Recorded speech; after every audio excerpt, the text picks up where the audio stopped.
Olá, amigos e amigas, muito obrigado por acessar o canal Ramilfo Ensina. Qual o dia real do nascimento de Jesus Cristo? Quem era o pai de Jesus Cristo? Jesus Cristo, ele passou pelo véu do esquecimento? O que seria crescer de graça em graça? Veja isso e muito mais.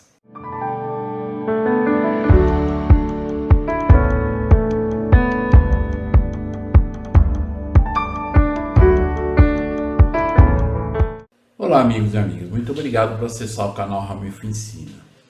Então, apenas lembrando aqueles que ainda não se inscreveram no canal, por favor, se inscreva no canal, ative o sininho, compartilhe com as pessoas que você gostaria. Pode colocar os seus comentários também, se tiver perguntas, que eu respondo e com o maior prazer, ok? Então, nessa aula de hoje, dessa semana do Vem e Segue-me, nós vamos estudar então o capítulo de Mateus 2 e Lucas 2. E nós vamos aprender também muitas coisas importantes. Eu gostaria de começar aqui mostrando sobre Jesus e o nascimento dele. Há muitas coisas que são ditas, e faladas, e como nós acabamos de passar agora recentemente pelo último Natal, dia 25 de dezembro, que mundialmente se comemora o nascimento de Cristo. Mas, de acordo com as revelações modernas do Senhor, e até inclusive o livro Jesus o Cristo, para quem estudar e ler lá, nós vamos entender essa contagem cronológica, que na verdade naquela época em que Cristo nasceu, não foi no mês de dezembro, mas foi logo no início do ano, Então nós vamos aprender isso. Então, uma das coisas que a igreja, na verdade, sabe, por várias vezes, em algumas conferências, em alguns manuais, nos informam isso. Mas para nós podemos lembrar, então na verdade, Jesus nasceu em Belém em 6 de abril do ano 1 antes de Cristo, que ele nasceu. Então nós vamos entender bem isso. José e Maria não moravam em Belém, por ocasião do nascimento de Cristo, e sim em Nazaré. Porém, para que se cumprisse o que fora profetizado, circunstâncias especiais os conduziram a Belém, para que Cristo lá nascesse. Então nós já passamos no estudo do Velho Testamento, no livro de Miqueias, e nós vimos essa profecia. E na verdade algumas coisas aconteceram, para que o José e Maria fossem para Belém. Então nós vamos lembrar que Herodes, ele estava muito preocupado com o anúncio dos profetas e que iria nascer o Rei dos Reis, e ele estava preocupado com a posição dele, ele mandou matar as crianças com menos de 2 anos. E o Senhor então avisou a José que imediatamente ele deveria sair, pegar a esposa e o filho e sair de lá e ir lá para Belém. E também com o propósito de fazer o cadastro, que na época que a gente conhece como, na verdade, o censo, então, onde as pessoas vão se cadastrar, registrar, para que possa ter o número de população e etc.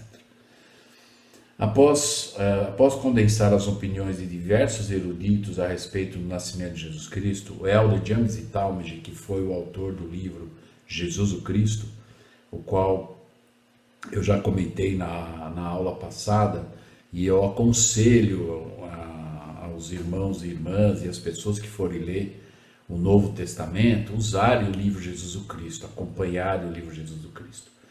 E vocês vão notar no contexto das explicações do Elder Talmage, nós vamos ampliar nossa visão.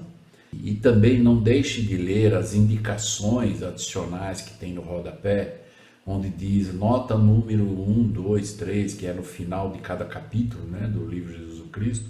E nessas notas vocês vão ver que tem algumas coisas que são comentadas e que são de suma importância e que no contexto do livro, naquele capítulo, não vai ser abordado. Mas por isso que é indicado a nota no rodapé, para que possa ir lá lá no finalzinho, onde vocês vão ver, onde tem nota 1, nota 2, e aí então lá faz as explicações. E eu posso garantir que nós vamos aprender muitas coisas se nós acompanharmos o nosso estudo do Novo Testamento com o livro Jesus o Cristo. Então, James e Talmage compara suas conclusões com a revelação moderna e afirma: cremos que Jesus Cristo nasceu em Belém, na Judéia, a 6 de abril do ano 1 a.C. Então está lá no livro Jesus o Cristo, na página número 100. O presidente Harold Billy também, alguns anos atrás, em 73, numa conferência geral, ele declarou a esse respeito. Então, normalmente nas conferências gerais são pedidos apoios, né, e é dado algumas informações. E nesse dia o presidente Harold Billy, então, ele falou: esta é a conferência anual da igreja, a data de 6 de abril de 73. É particularmente significativa porque nela comemoramos não apenas o aniversário da organização da Igreja de Jesus Cristo dos Santos Últimos Dias, que nós sabemos que foi oficialmente nessa data, nessa dispensação, mas também o aniversário do nascimento do Salvador, nosso Senhor e Mestre Jesus Cristo. E aí ele também citou Doutrina e Convênios 20, versículo 1, que seria interessante nós lermos aqui para nós podermos entender. Então, quando ele disse, ele deu essa declaração, ele então leu esse versículo conforme se encontra aqui, versículo 1 da seção 20. Diz assim: surgimento da Igreja de Cristo nestes últimos dias, sendo 1830 anos depois da vinda de nosso Senhor Salvador Jesus Cristo na carne. Ou seja, que a igreja foi restaurada em 1830, né? Tendo a igreja sido devidamente organizada, estabelecida em conformidade com as leis de nosso país, pela vontade e mandamentos de Deus. E ele diz aqui, no quarto mês, que é abril, né? Janeiro, fevereiro, março, abril, quarto mês, e no sexto dia, no dia 6 do mês, que é chamado abril. Então, está de acordo com as revelações, né, modernas. Então, a data oficial em que Jesus Cristo nasceu, embora nós acompanhamos, né, a comemoração mundial no dia 25 de dezembro, mas oficialmente a data é 6 de abril. Né? Então, apenas para nós podermos ter isso em mente. Né? Uma outra pergunta que nós podemos aprender nessa aula também é quem era o pai de Jesus Cristo. Né? Então, como nós já vimos na aula anterior sobre Cristo, né, ele ter nascido de uma mulher mortal, ele herdou então o poder, por isso que ele é conhecido e é o único, né, conhecido como filho unigênito do Pai, porque ele foi gerado espiritualmente e na carne pelo Pai. Então, o Pai de Jesus Cristo, tanto no espírito quanto na carne, é Elohim, o Pai celestial. Então, nós podemos então relembremos alguns testemunhos que demonstram que Jesus é o Filho unigênito de Deus, o Pai na carne. Algumas pessoas já tentaram justificar suas próprias fraquezas dizendo: não admira que Jesus tenha levado uma vida perfeita, pois era Filho de Deus. Veja a vantagem que ele tinha e que eu não tenho. Então algumas pessoas às vezes falam, bom, todo mundo diz, né, e nós aprendemos nas revelações modernas, no livro de Mórmon, por exemplo, 3º Nef 27 e 27, onde o Senhor diz, né, que tipo de homens deverem ser, e aí a resposta do Senhor foi, né, deverem ser como eu sou, né, o Cristo. Então, né, talvez algumas pessoas às vezes vão dizer, bom, mas é o Filho de Deus, ele veio para a Terra, então ele tinha certas vantagens, né, por ser o Filho de Deus, que é diferente da nossa, né?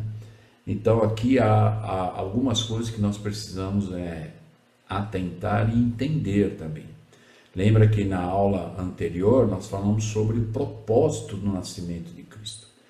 Então aquele propósito teve uma razão, o porquê, isso já desde lá na pré-existência, né? E teve uma razão para ele nascer na época que ele nasceu, no local, no meio daquele povo e assim por diante. E nós vamos aprender algumas coisas. Talvez essa afirmação, se algumas pessoas pensam dessa forma, de que Jesus, por ser o Filho de Deus e ter vindo à Terra, e ele levava vantagem sobre os outros, porque ele era o Filho de Deus, né? Mas aí nós vamos aprender algo interessante, importante. As pessoas que pensam assim, racionalizam, parecem esquecer-se de que sempre que há uma grande bênção, ela é acompanhada de uma grande provação. O maior espírito do mundo pré-mortal somente poderia ser testado submetendo-o a uma grande provação. Então nós, na verdade, sabemos que Jesus Cristo foi o escolhido lá no Pérola de Grande Valor, né, no livro de Moisés, Abraão, nós aprendemos sobre isso. Mas isso, a vantagem, né, tanto que ele se colocou à disposição do Pai, ele se submeteu, na verdade, a fazer a vontade do Pai, dentro do plano que já estava estabelecido, né? E na parte desse plano é que ele viria à Terra e ele teria que passar também pelo véu do esquecimento. Então aí vem a outra questão aqui que nós podemos aprender, né? Jesus Cristo passou pelo véu do esquecimento. Às vezes muitas pessoas perguntam isso e talvez às vezes alguns até digam, não, acho que não, porque ele era o Filho de Deus, né? E pelas obras que ele teve e tudo mais. Então é um equívoco, tá? Então nós precisamos entender exatamente isso. Jesus Cristo teve que vencer o véu do esquecimento também. Quando Jesus nasceu, foi lançado sobre ele o véu do esquecimento comum a todos os que nascem na terra, pelo qual é apagada a lembrança de uma existência anterior. Então volto a afirmar sobre o livro Jesus o Cristo, né? Está lá registrado, olha só, é o de Talmud, né? No livro Jesus o Cristo, na página 107, e olha só que interessante, na página 114, na nota número 3, lembra que eu falei? Às vezes a gente lê aquele capítulo do livro Jesus o Cristo, e quando chega no final que tem essas notas, às vezes as pessoas não estão tão dispostas a ler essas notas, mas olha, eu garanto que muitas dessas coisas que estão escritas nas notas não estão escritas no contexto do capítulo que está sendo estudado. E muitas coisas são informadas lá e reveladas, né? Que já foram reveladas e estão lá para nós conhecermos. Então esse é um bom exemplo sobre esse assunto. Está na página 107 e lá no finalzinho desse capítulo, na página 114, na nota número 3, está falando exatamente sobre essa parte do véu. E diz, no mundo pré-mortal, Jesus era semelhante a Deus, conforme Abraão, nós vemos isso. Em Abraão também nós aprendemos que ele era o mais inteligente de todos, isso está falando lá na pré-existência, né? E nesse termo se acham incluídos todos os outros espíritos que foram criados. Mas embora sua capacidade fosse superior à de qualquer outro e tivesse sido designado se tornar o filho unigênito, ainda assim era manso e humilde, e consentiu que fosse lançado um véu sobre ele, e ter o conhecimento de sua glória e poder pré-mortal apagado de sua mente ao nascer, assim como nós. Então, quando nós nascemos, todas as pessoas nascem, elas passam por esse processo.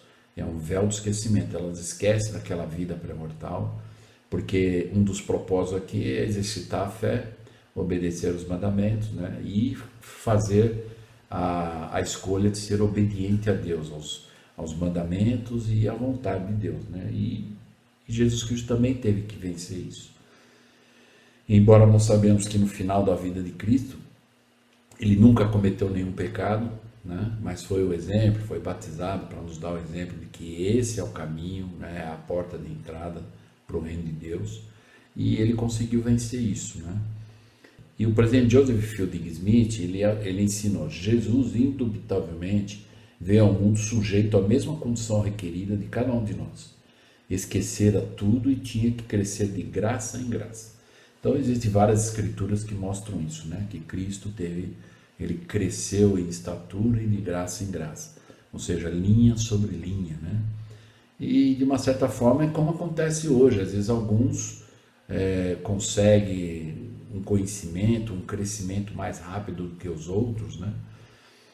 Mas todos nós somos capazes, por isso que Cristo, senão Cristo não diria, né, que tipo de homens deveriam ser. E eu gosto muito dessa palavra na tradução em português, que tipo. Esse tipo seria tipo de pessoas, de comportamento de um povo de Sião, um povo que poderia ser chamado povo verdadeiro de Deus, né? Então esse é o tipo de pessoas em que Cristo está ele está dizendo que tipo de homens deveriam ser. Então, que tipo de família, que tipo de pessoa, de comportamento nós temos que ter. E aí ele dá o padrão, e é um padrão mais elevado, né? Normalmente o homem natural nos leva a nos comparar com outras pessoas. E às vezes nos comparamos com pessoas que às vezes têm mais capacidade do que nós e algumas vezes algumas pessoas têm menos capacidade do que nós. Mas essa não é a régua correta para ser usada. Por isso que Cristo disse, né? Que tipo de homens deverem ser? E ele mesmo respondeu, deverei ser como eu sou. Então ele deu um padrão elevadíssimo, né? Se cada um de nós pensarmos, né? Bom, o meu padrão eu preciso ser como Cristo. É claro que é linha sobre linha. E às vezes eu vou seguir o exemplo de um bom líder, de um bom pai, de uma boa mãe, de uma boa família, de uma boa pessoa, e eu vou alcançando até, mas o meu foco é ser como Cristo. É isso que ele falou que nós temos que fazer. E aí ele diz, e seu esquecimento ou retirada do conhecimento passado foi um requisito para ele, como é para cada um de nós, a fim de poder cumprir a presente existência temporal. Então, embora nós vamos entender que cada um de nós temos um tempo aqui na Terra, né?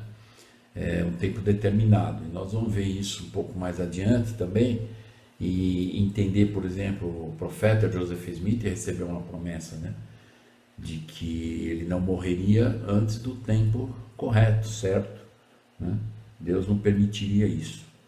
E se Deus, caso permita, é porque era o tempo da pessoa.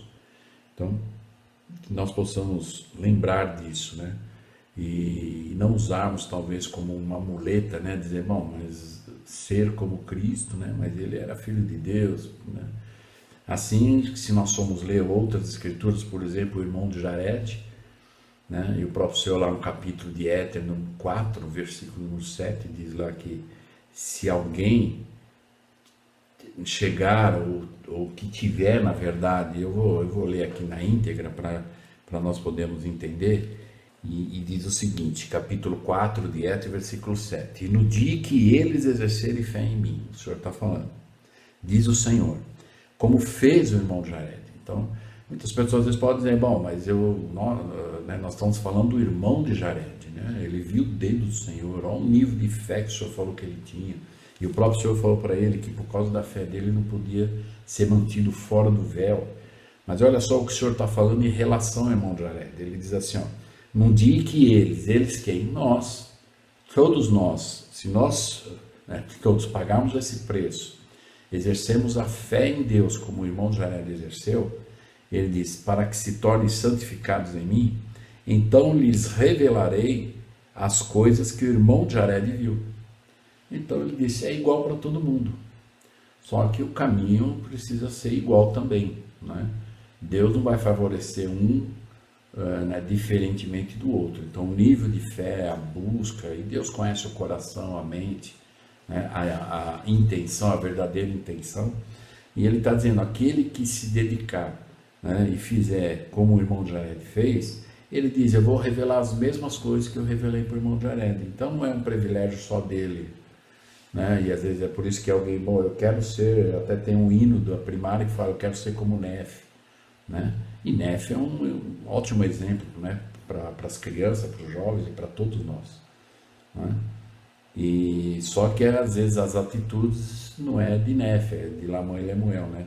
Então, se nós quisermos ser ou receber revelações e ter conhecimento, assim como os grandes homens e mulheres das escrituras que nós conhecemos, vai ter que pagar o mesmo preço.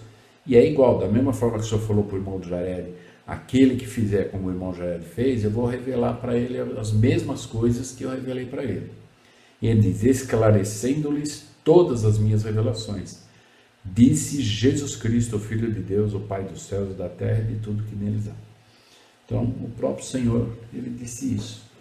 Se nós buscarmos, aqui ele não está dizendo que nós temos que ser iguais, né?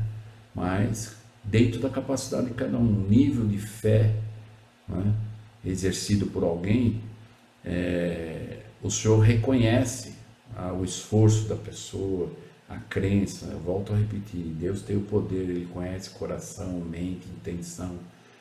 Então Ele vai justificar e dizer, não, esse está fazendo o que é e eu posso, e vai dar o que tem que ser dado, não é? Ok?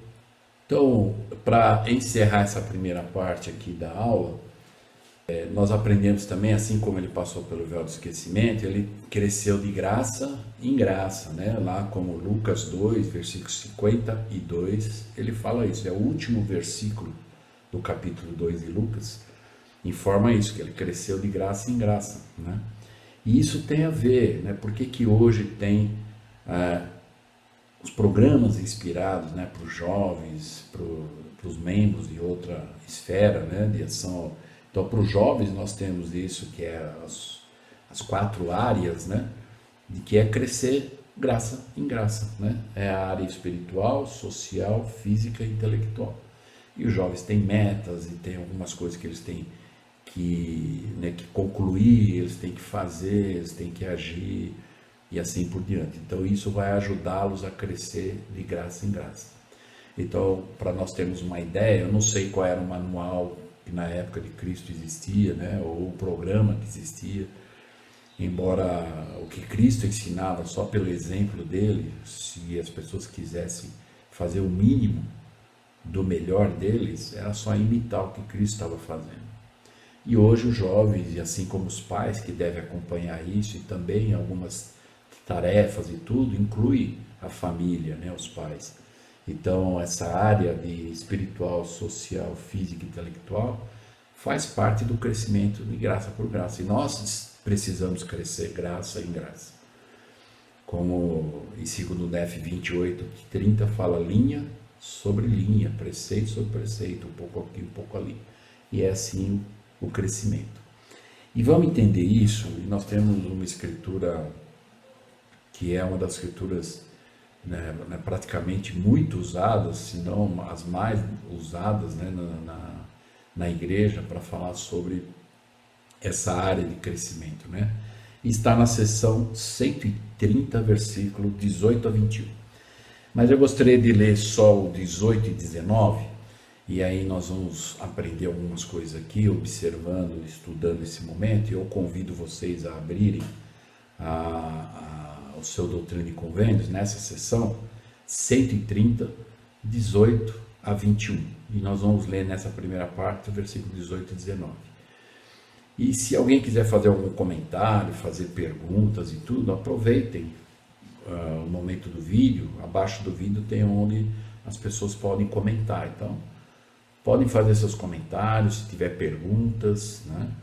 E qual foi o seu sentimento, o que você aprendeu com essa escritura, né? Então vamos ver lá, aqui diz no versículo 18, que é uma escritura muito conhecida, todos vão se lembrar, 18 e 19. Qualquer princípio de inteligência que alcançarmos nesta vida surgirá conosco na ressurreição. Olha que interessante. Vamos lembrar, às vezes tem pessoas que pensam, né, que todas as coisas boas só estão dentro da igreja. Não. E claro que dentro da igreja se procura fazer o melhor, são as coisas de um padrão elevado e tudo mais. Mas assim como uma regra de fé diz, né, que nós devemos buscar tudo que é amável, louvável, de boa fama, né, e nós a procuraremos, e também fora da igreja tem muitas coisas boas. É que nós precisamos então usar do arbítrio nosso, que nós temos, em relação até aquilo que nós já falamos em algumas aulas anteriores, que algumas pessoas às vezes pensam, usando Mateus 1, né, Mateus capítulo 7, versículo 1, onde lá diz, não julgueis para que não sejais julgados. Mas na versão inspirada do profeta Joseph Smith, ele nos ensinou a maneira correta de ver essa escritura. Então, a maneira correta é não julgueis erradamente, para que não sejais julgados.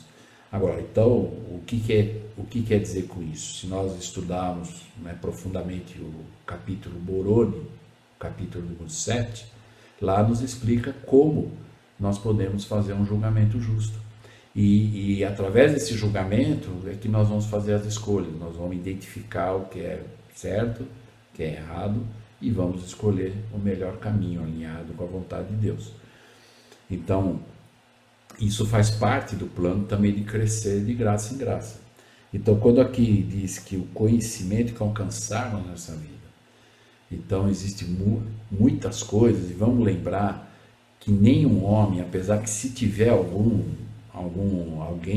seja homem ou mulher, seja muito inteligente, muito estudado e tudo, e ele diga, eu descobri, se não fosse por minha causa, eu que descobri isso, eu que inventei isso, sem antes reconhecer que esse conhecimento ele recebeu de Deus, então ele está indo por um caminho perigoso. Então nós vamos entender que qualquer coisa boa, seja dentro da igreja ou fora da igreja, Deus permitiu que as pessoas descobrissem, que as pessoas inventassem e tudo mais. O bem, todo bem, todas as coisas boas pertencem a Deus. Nenhum homem ou mulher, por mais inteligente que ele seja, ele vai descobrir algo que Deus antes já não sabia. Ele só aprendeu aquilo, ele ou ela só conseguiu ver aquilo, inventar aquilo, que Deus permitiu aquela pessoa descobrir aquilo. Então nós vemos de alguns anos, né, chegou uma parte de um século que ficou de uma certa forma estacionada no progresso, mas depois de alguns anos, de poucos anos, foram descobertas muitas coisas, né, em relação à saúde, a muitas invenções boas, né, para agilizar, inclusive, o trabalho de Deus. Esse é um dos propósitos também. Deus, ele permite que os homens descubram essas coisas para que o trabalho, a obra, possa ser agilizada, para poder realmente facilitar o caminho, né, e que as coisas aconteçam rápido, né, porque, como diz a Escritura, a vinda do Senhor está próxima. Mas isso já faz tempo que foi falado, né? Então as coisas estão acontecendo, Deus permite que as pessoas descubram, conheçam as coisas para que possam beneficiar a todos, né? Então, quando diz aqui qualquer princípio de inteligência que alcançarmos nesta vida vai surgir conosco na ressurreição, ou seja, na ressurreição nós não vamos, né, quando nós morremos, apesar de nós termos vindo para a Terra e passarmos pelo véu do esquecimento, ser apagada aquela vida da pré-existência. Por quê? Porque existia um propósito para nós exercitarmos fé, obedecer os mandamentos, né? Seguir os líderes, acreditar nos profetas e tudo mais. E quando nós morrermos agora, estamos aqui em vida e um dia nós vamos morrer, nós não vamos esquecer que todo o conhecimento que nós adquirimos nessa vida, até a nossa morte, vai conosco, apesar que o corpo fica na terra, mas o que move o corpo, ou a inteligência, como diz aqui, está no espírito e não no corpo. O corpo é apenas, vamos dizer, uma cobertura do espírito para que nós mortais possamos nos enxergar. E aí na ressurreição nós vamos ressuscitar, ou seja, como nós já vimos, vão lembrar quem não assistiu o vídeo, ou quem assistiu quiser ver novamente, uma das aulas do Velho Testamento, nós aprendemos sobre o vale de ossos secos, que mostra exatamente o poder que Deus tem em relação à morte e à ressurreição.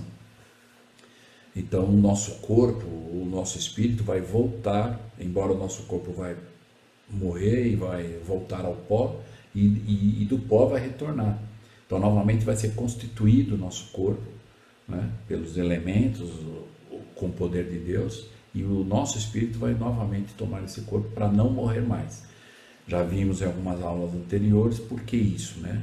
Uma das razões do nascimento de Cristo, ele nos proporcionou isso. Ele foi o primeiro homem na terra, né, Jesus Cristo, a ressuscitar. Então, a ressurreição é uma dádiva, né? E nós não precisamos fazer simplesmente nada para ressuscitar. A ressurreição é um presente, é uma dádiva. Qualquer pessoa vai ressuscitar, seja bom ou mal ou não, vai ressuscitar. Agora, então é uma realidade a ressurreição. Agora, a vida eterna, aí é uma possibilidade. Aí vem as condições de obediência, conhecimento e assim por diante, né? Então, qualquer, né, conhecimento que nós adquirimos aqui, quando morrermos, vamos atravessar o véu, vai conosco, o que nós sabemos, né? O nosso conhecimento, ok? No 19 ele diz: e se nesta vida uma pessoa, por sua diligência e obediência, adquirir mais conhecimento e inteligência do que outra, ela terá tanto mais vantagem no mundo futuro. Então, a vida continua depois do outro lado do véu, e a inteligência, o conhecimento vai conosco. E aquele que pagou o preço e fez isso na terra, embora esse futuro que diz aqui, vantagem no mundo vindouro, também é aqui na terra. Porque vamos comparar aqui, né, rapidamente, alguém que, né, consegue, por exemplo, falar mais de um idioma, alguém que tem uma faculdade, alguém que é formado, é PhD, e que estudou e que pagou o preço para conhecer. Então ele já leva vantagem nessa vida, né? Com algumas coisas que nós já sabemos como funciona aqui no mundo. Imagine lá do outro lado do véu, que são as coisas que são, na verdade, dirigidas por Deus. Então a vantagem, porque o conhecimento que a pessoa adquiriu aqui vai com ela. Então isso vai ser uma vantagem para ela, né? Então, desse versículo 18 e 19, surgirá conosco na ressurreição. É justo concluir que só podemos obter desenvolvimento espiritual e mental pela obediência às leis na qual ela se baseia, escreveu Elder Albert Bowen.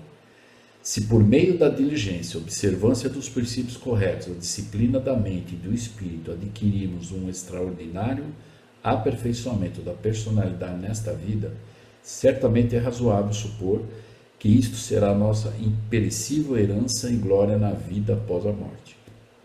Por outro lado, se pela indolência ou pecado estagnarmos nosso crescimento pessoal nessa vida, chegaremos nessa situação desvantajosa na existência futura. Isso foi dito numa conferência geral de 1937. Então, e é algo que nós aceitamos, né?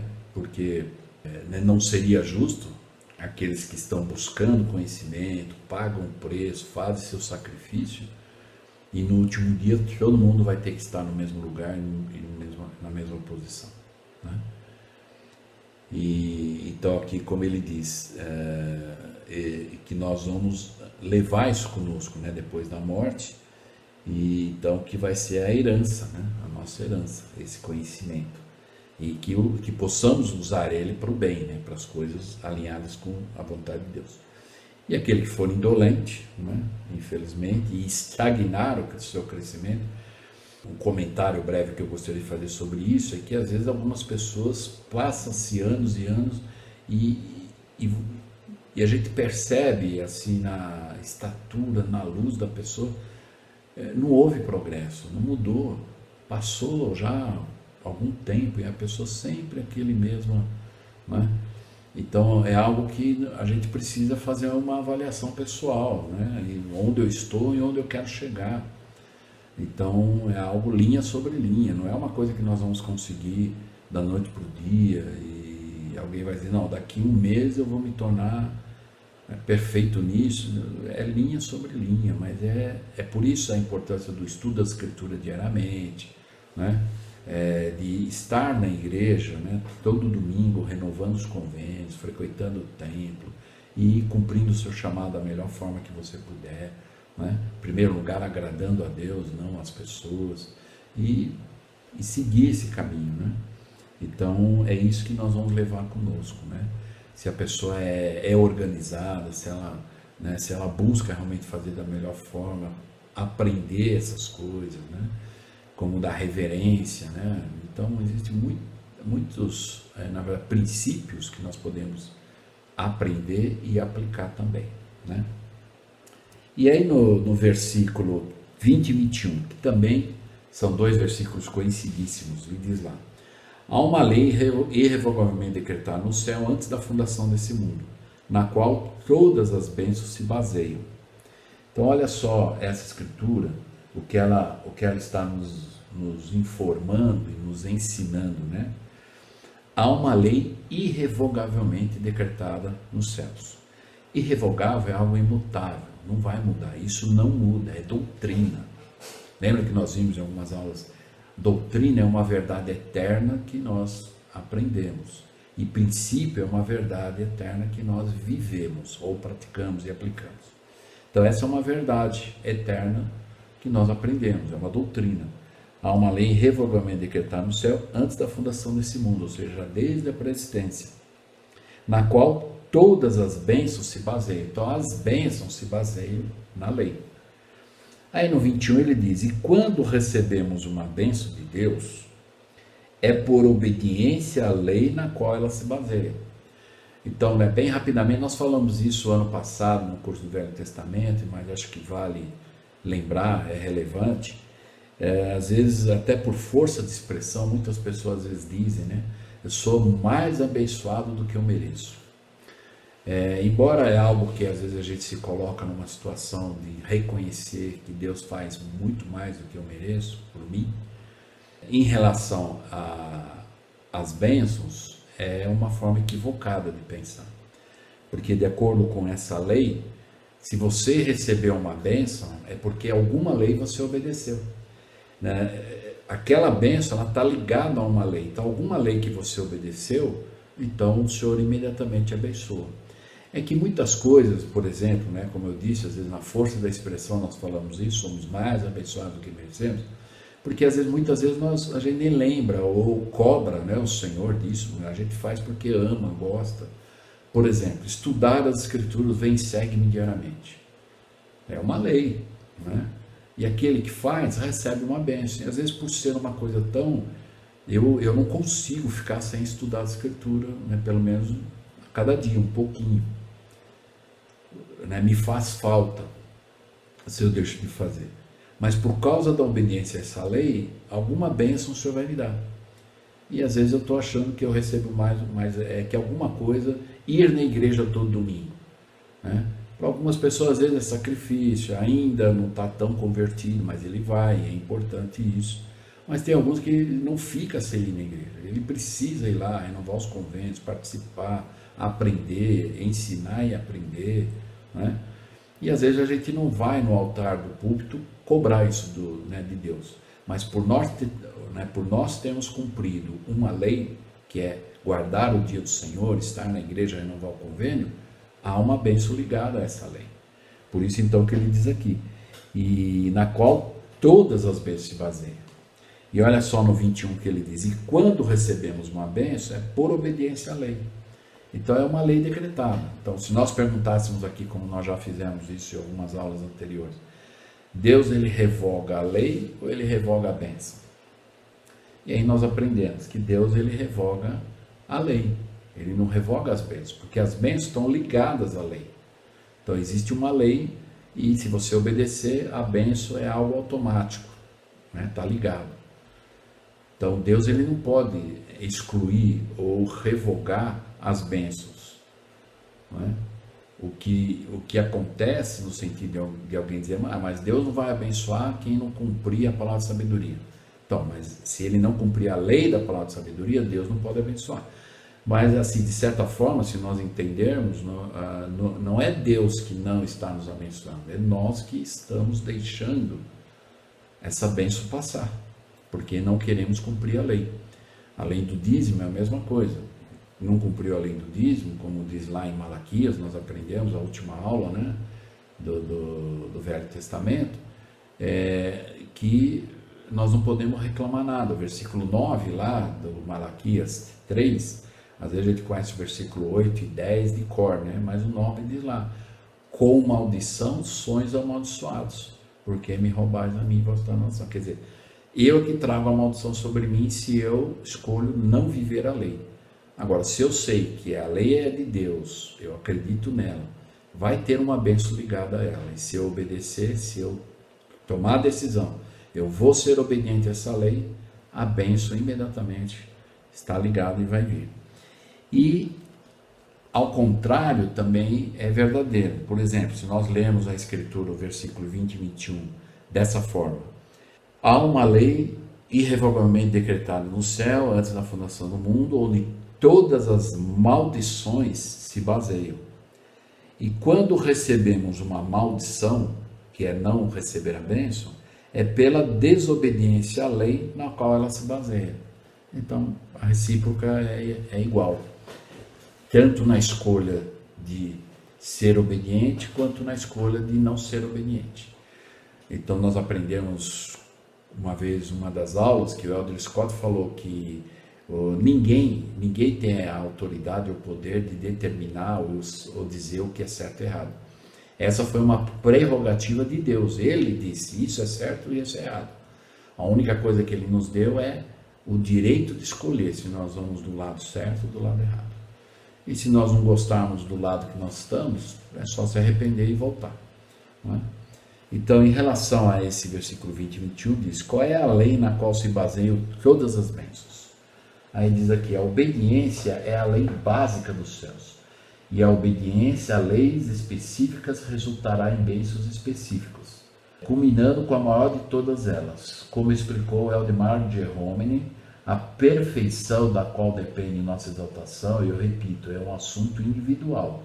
Ela está condicionada à observância das leis celestiais, no que diz respeito à vida terrena. A palavra sabedoria é uma delas, como também a castidade, o dízimo, a observância do dia do Senhor, oração, a honestidade, né, a bondade, a paciência, a caridade e os demais princípios e ordenanças do Evangelho de Jesus Cristo. Cada pessoa que guarda uma ou mais destas leis receberá as bênçãos em que baseiam aqueles preceitos. E todo membro da igreja que se esforçar com toda a energia de sua alma a viver diligentemente todas elas, receberá todas as bênçãos que se baseia o seu empenho. A vida eterna, o maior de todos os dons de Deus, é essa bênção. E ela segue a vivência do Evangelho como a noite segue o dia. Apesar de estatísticas e de proporções, né? Ou do que os outros possam dizer ou fazer. Então, que nós possamos realmente tomarmos a decisão, né? A lei já está decretada e se obedecer a ela, imediatamente há uma bênção ligada a ela. Então, a escolha final é nossa. Eu quero receber a bênção, eu tenho que viver a lei. Ok? E, para encerrar então, em relação a isso, para obter um determinado grau, nível de glória ou graça, o homem deve obedecer às leis sobre as quais aquele nível de glória está fundado. E se for mais diligente e obediente do que qualquer outro, ele terá ainda mais vantagem no mundo futuro. O presidente Harold Belli explicou: o mais importante de todos os mandamentos de Deus é aquele que está sendo o mais difícil de guardar agora. Se é o que se refere à desonestidade, ou à falta de castidade, ou a de levantar falso testemunho, ou de não dizer a verdade, hoje é o dia de você, de nós, nos esforçarmos até poder vencer essa fraqueza. Depois que venceu a fraqueza, deve começar com o seguinte, mais difícil de guardar. É uma receita básica, simples, dos 10 mandamentos. Qual é aquele que para você, para mim, é mais desafiador, difícil? É esse que eu tenho que buscar viver da melhor forma possível. E quando eu estiver alinhado, buscar o próximo mandamento que eu vou considerar, bom, agora esse é o mais difícil. E para nós podermos estar andando em ação, né, cumprindo os mandamentos, os 10 mandamentos, né? Então, alguns a gente, né, poderíamos dizer assim, esse é mais fácil, né, ou eu já cumpro há muito tempo. E outros talvez são mais desafiadores. São esses que nós temos que buscar dar a ênfase, né, de como nós podemos viver da melhor forma possível. Ok? Então, espero que nós possamos ter aprendido e que possamos seguir o exemplo de Cristo. Cristo passou pelo véu do esquecimento, cresceu de graça em graça, e assim é conosco. Que possamos buscar crescer linha sobre linha, preceito sobre preceito, um pouco aqui, um pouco ali. E aí um dia vamos estar na presença de Deus E Ele vai poder dizer, você fez o seu melhor. Não é? Então, eu espero que nós possamos ter aprendido. E se vocês quiserem comentar ou fazer perguntas, por favor, podem colocar aí que eu vou ler e vou responder para vocês, ok? Muito obrigado e até a próxima parte dessa aula.